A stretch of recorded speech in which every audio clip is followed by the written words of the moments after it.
Bây giờ chúng ta sẽ quay hai bài này ha, rồi các chị mình sẽ hẹn đi sớm với các chị.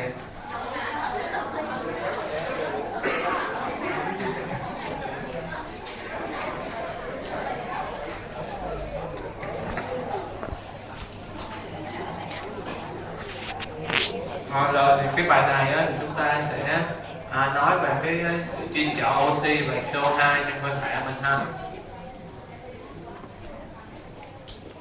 Thì các chị biết đó là cơ thể mình, cái thành máu của mình á, còn có hai phần, phần huyết tương và chất lỏng, và cái phần huyết cầu thì cái tế bào máu.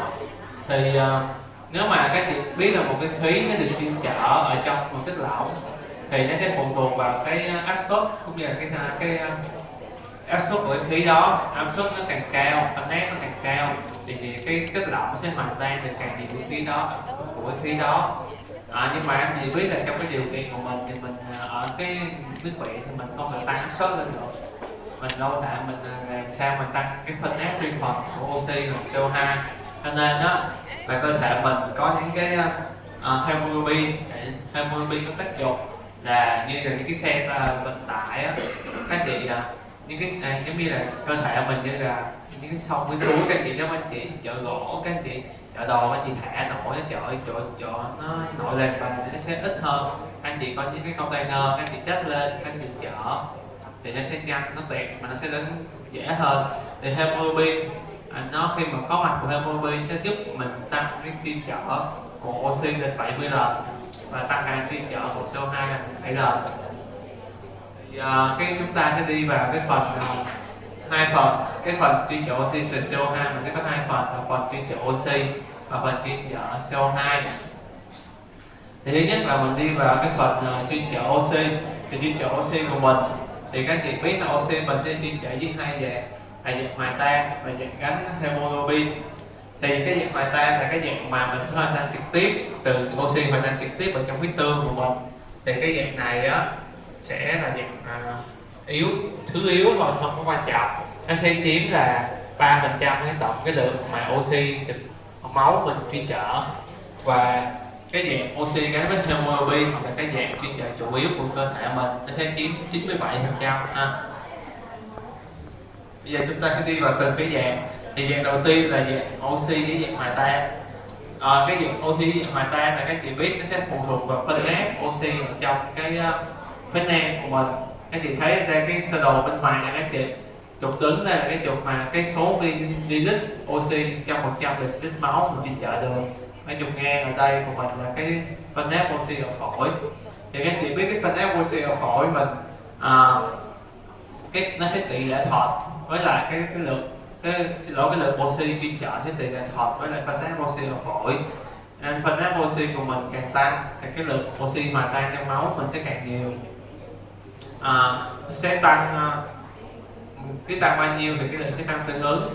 Nhưng mà các chị biết là oxy của mình cũng như là một cái thức ăn như là thuốc, các chị uống thuốc nhiều, các chị bị ngộ độc thuốc, các chị ăn nhiều thì các chị sẽ bị tiểu đường vân vân ha.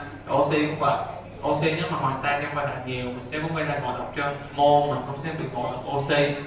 Và nếu ngộ độc thì có thể là người ta thấy khoảng 1.500 cholesterol, nhưng mà trong phân áp oxy trong phổi mình 1.500 cholesterol thì có thể là ngộ độc mol oxy.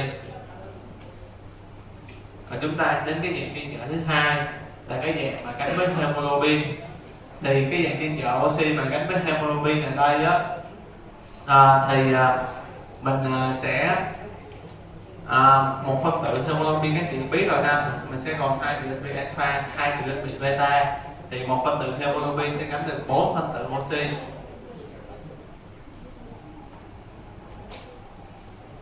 Và cái lượng mà oxy thì chuyên trở nó sẽ phụ thuộc vào cái nồng độ hemoglobin trong máu của mình. Thì các chị thấy đây ha, đây là những cái hình, những cái sơ đồ một người có hemoglobin là 20 g trên deciliter, 15 g trên deciliter, 10 g trên deciliter.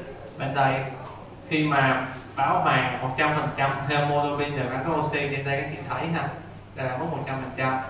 Thì các chị đã thấy là người có nhiều hemoglobin thì sẽ chuyên trở được nhiều oxy trong máu hơn so với người ít có hemoglobin ha. Chị thấy chỗ này đây ha. Bên đây là cái được oxy chuyên trợ trong 100 ml máu. Nhưng ngoài giờ thì các chị thấy nếu mà như vậy thì mình cứ cơ thể mình cứ tăng càng nhiều hemoglobin càng tốt, thì không có cần mình cần gì mình phải sợ hơn. Nhưng mà khi các chị biết là các chị tăng hemoglobin hồng cầu của mình thì có thể chứa được một cái lượng hemoglobin nhất định thôi. Khi mà chị tăng lên thì mình sẽ làm tăng số lượng hồng cầu, tăng số lượng hồng cầu thì mình sẽ làm tăng cái dung tích nó lên, tăng dung tích hồng cầu thì các chị sẽ thấy là mình sẽ làm tăng cái độ nhớ máu mà càng tăng độ nhớ máu khi mà máu quá đặc thì nó sẽ làm giảm cái khả năng giao oxy cho mô. Các chị thấy cái sơ đồ ở đây ha, sơ đồ ở đây khi mà mình tăng dung tích hồng cầu lên đến mức tối ưu là 40 thì khi đó thì khả năng giao oxy cho mô sẽ là tốt nhất. Khi mà anh chị sẽ tăng lên thêm thì máu mình sẽ đặt lại thì khi mình sẽ khó giao oxy cho mô hơn ha.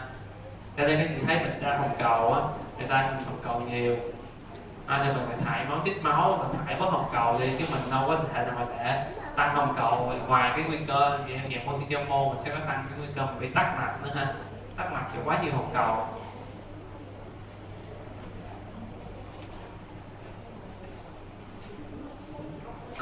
Rồi để mà biểu diễn cái sự tương quan giữa oxy với lại tương quan với cái oxy và cái hemoglobin, thì lúc nãy cái oxy hòa tan thì mình thấy nó tương quan với dạng tuyến tính, và cái oxy mà gắn với hemoglobin thì nó sẽ có cái dạng đường cong giống như trên slide các chị thấy ha.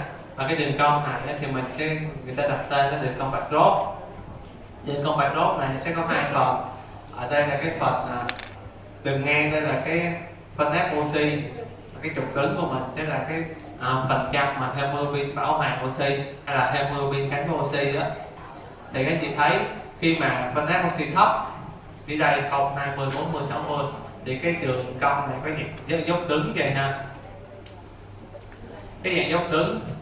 Và ở phía trên đây phân áp oxy cao thì đường cong sẽ đi ngang qua, và đường cong đây là đường cong của dạng sigma. Thì cái dạng sigma này nó không có tương quan tuyến tính, đó là do khi mà hemoglobin gắn với oxy thì gắn với oxy thứ nhất thì sẽ làm tăng cái áp lực của nó với oxy thứ hai. Oxy thứ hai sẽ dễ gắn hơn, cho đường cong có dạng đường sigma. Và cái đoạn dưới của cái đường cong này nó có dạng dốc đứng, vì các chị biết là khi mà giao oxy cho mô, mấy anh chị nhớ cái phần đầu tiên phân áp oxy của mô mình là trừ 40 mm/h, có nghĩa là nó dưới 40. 40 là phân áp oxy tại tĩnh mạch, ở trong mô kẽ mô trong tế bào mình nó là dưới 40. Cho nên đó là cái dạng dốc đứng như vậy để giúp cho hemoglobin dễ nhường oxy cho mô. Đây các chị thấy ở đây ha, khi mà nó dốc đứng như vậy thì phân áp oxy thay đổi một cái khoảng nhỏ, thay đổi một lực nhỏ, ví dụ từ 40 cho tới 20 mm/h. Xin lỗi đây, từ 40 đến 20 mm/h thì cái phân áp oxy giảm từ 75 hay xuống dưới 40 mấy, cái là giảm 30 mấy phần trăm. Cái 30 mấy phần trăm hemoglobin đã nhường, đã nhẹ được oxy. Còn ví dụ trên đây các chị thấy nè, từ mức 60 80 đây cuối cùng một cái mức giảm 20 mm/h, nhưng mà phân áp oxy giảm từ 89, đây có thể là khoảng chừng từ 95 có thể đến 89 cũng phải giảm được 6%. Có nghĩa là cái chỉ có 6% oxy đang gắn với hemoglobin được nhả ra, nó sẽ ít hơn. Nhưng mà cái đoạn đường cao này á thì nó là không có dùng cho mô, mà nó sẽ đường cao này sẽ là cái đoạn mà nó diễn ra tại phế nang của mình. Phế nang của mình các chị biết là phân áp oxy nó cao, thì cái phế nang ở đây nó giúp mình hạn chế mình ngộ độc, hạn chế mình bị ngộ độc oxy. Các chị thấy nè, ở cái mức mà phân áp oxy phế nang là 100 mm/h thì gần như 97-98% hemoglobin đã gắn với oxy rồi, mình đã cân bằng rồi. Chứ các chị thấy nếu mà được 100 mm/h mà hemoglobin vẫn chưa gắn đủ với oxy thì như vậy thì mình sẽ phí công của mình. Và các chị thấy khi mà mình tăng cái phân áp lên 600 mm/h thì các chị thấy ha, ở đây thì với lúc đó thì 100% hemoglobin mới bảo hòa của oxy. Và trên đây các chị thấy cái đường cong bạch rốt này, các chị thấy cái phân áp oxy BaO2 của động mạch là 95 mm/h thì ứng với là 97% cái hemoglobin gắn với oxy. Các chị thấy một cái mức này là mức 60 mm thủy ngân thì có 89% là hemoglobin gắn với oxy. Thì người ta định nghĩa cái suy hô hấp mà giảm oxy là khi mà cái phân nát oxy của mình giảm dưới 60 mm thủy ngân. Các chị thấy ở đây mình giảm 30 mm thủy ngân, 35 mm thủy ngân thì cái độ bão hòa thì giảm có khoảng 7-8% thôi. Cho nên các chị thấy khi mà anh chị đi bệnh viện, các chị thấy có người nhà hay là ai đó đi bệnh viện kẹp cái oxy, ta kẹp những cái SpO2 ta kẹp vào, mình thấy oxy là 88-89-90%. Người ta thường nếu mà một cái bình thường thì đang thiếu oxy người ta phải cho thở thêm oxy mà tăng cường thêm cái oxy mình ha. Tại vì các chị biết cái mức mà 89-90% thì nghe đó cái phân nát oxy trong máu của mình sẽ giảm xuống còn có 60 mm thủy ngân, có nghĩa là giảm rất là nhiều rồi, chứ nó không phải là giảm chỉ có 4-5% ha.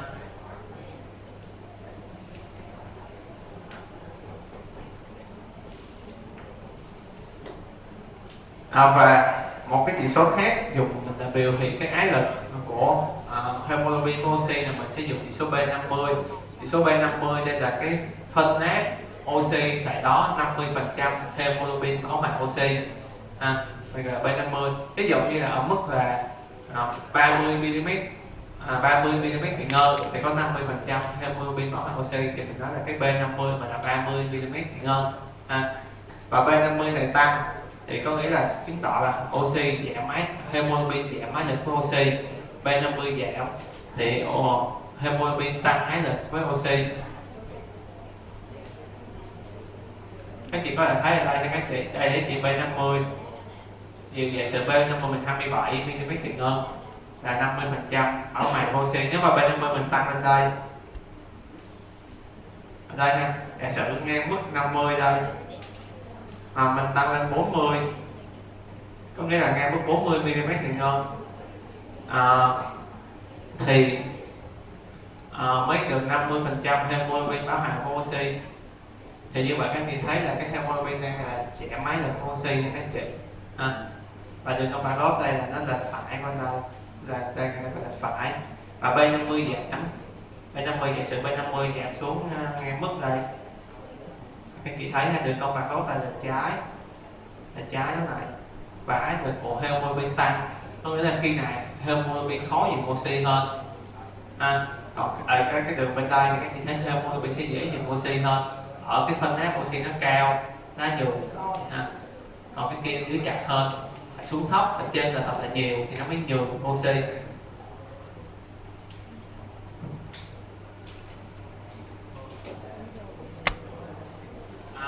Và đây một số cái yếu tố ảnh hưởng tới cái ái lực của oxy ha. Khi mà mình tăng nhiệt độ, tăng 23 diphosphorylate, tăng PCO2, tăng H cộng thì mình sẽ làm cho cái đường cong barcode bên phải ha. Và đường cong barcode bên trái thì cái yếu tố nó giảm. Có trong sách kỹ hay các chị có thể về thêm trong sách.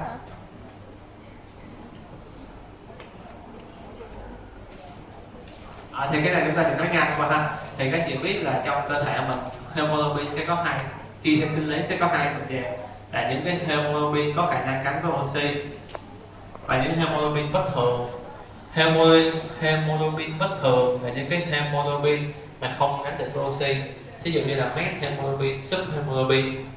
Và cái thì bình thường khi mà mình đo độ bão hòa oxy á thì mình sẽ tính là cái hemoglobin gắn với oxy chia cho tổng cái lượng hemoglobin có khả năng gắn oxy, người ta gọi là bão hòa chức năng. Còn độ bão hòa oxy theo tỷ lệ thì nó sẽ tính là hemoglobin có khả năng gắn với oxy chia cho toàn bộ hemoglobin, bao gồm hemoglobin bất thường và hemoglobin gắn từ với oxy. Hai cái này thì bình thường nó sẽ gần bằng nhau, nó sẽ gần như nhau, nhưng mà trong trường hợp do là bình thường thì cái hemoglobin bất thường của mình nó ít cho nên mình cái thành gần bằng nhau. Nhưng mà trong trường hợp một số trường hợp mình có cái lượng hemoglobin bất thường nó tăng, ví dụ như là các anh chị trong trường hợp ngộ độc CO thì cái CO gặp oxy hemoglobin nó tăng lên, thì khi đó cái độ bão hòa oxy theo chức năng nó sẽ không phản ánh được cái độ bão hòa oxy theo tỷ lệ ha. Thì thực sự thấy được khi các chị thấy nè, khi mà CO ở đây HB tăng lên 70%, chỗ này đo SaO2 độ bão hòa oxy theo chức năng đó là 98%.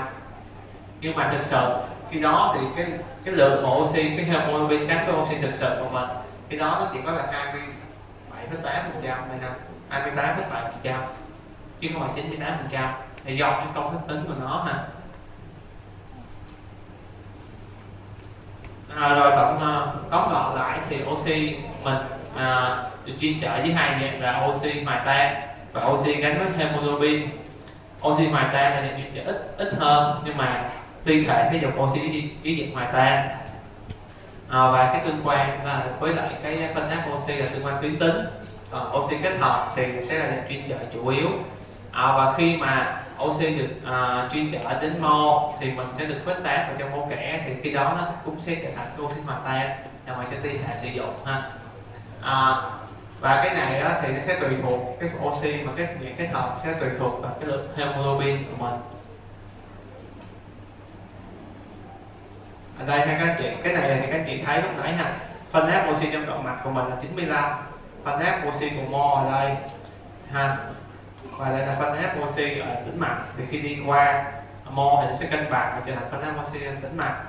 Và đây là những cái chỉ số mà nó nhường oxy, thì bình thường như vậy mỗi phút mình sẽ nhường được khoảng 250 ml oxy cho mol.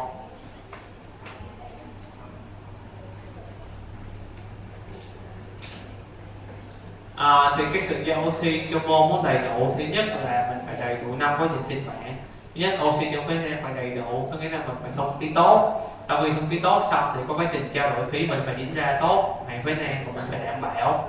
Quá trình chuyên trở oxy và tưới máu cho mol đầy đủ, nghĩa là hạ tầng màng mình phải đọc tốt, không tắc mạch, không suy tim, không gì hết ha. Và phải giao oxy cho mol. Và khi oxy vô giao cho mol rồi thì mình còn một cái vấn đề, đó là oxy mol có sử dụng được oxy hay không.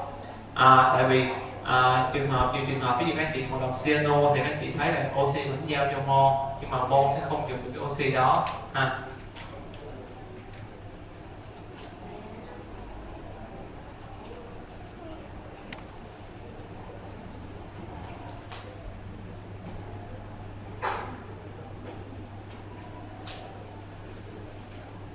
Rồi sau khi mà giao oxy cho mol xong thì mình tại mol mình sẽ diễn ra cái quá trình lấy CO2. Thì quá trình lấy CO2 này đó, cái gì thấy nè, phân áp CO2 trong mol lớn hơn phân áp CO2 trong máu động mạch, cho nên là CO2 sẽ đi vào trong máu mình thành máu tĩnh mạch. Bình thường thì mình sẽ thải được khoảng 200 ml CO2 các anh chị.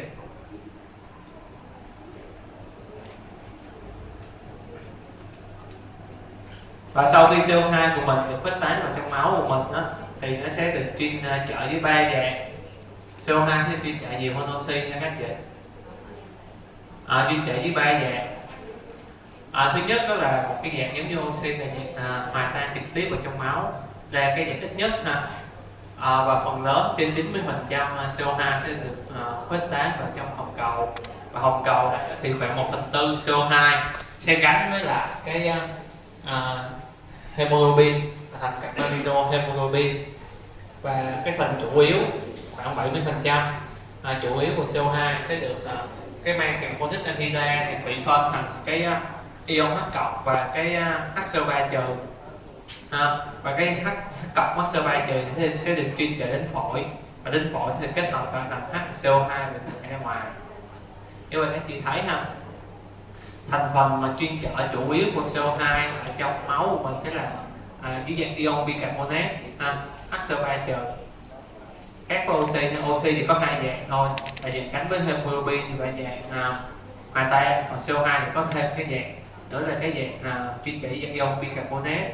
Và cái dạng ion bicarbonate này sẽ là cái dạng chuyên trở chủ yếu của CO2 trong cơ thể của mình. Nó sẽ chiếm gần 3/4 cái lượng CO2 chuyên trở trong cơ thể của mình ha.